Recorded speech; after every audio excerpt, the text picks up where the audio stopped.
Boys and girls, this is Module 5, RDW, Day 5. You will need a pencil and a glue stick, a copy of this paper,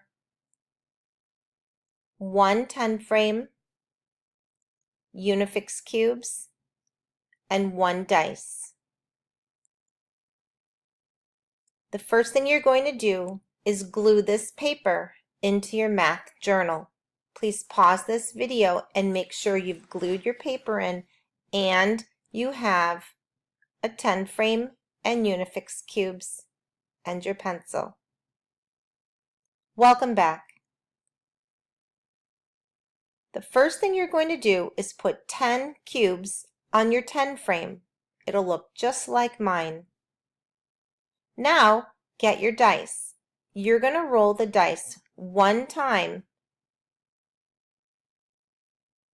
If I rolled my dice and it landed on a 4, I would get 4 more Unifix cubes. So I would have 10 and 4 more.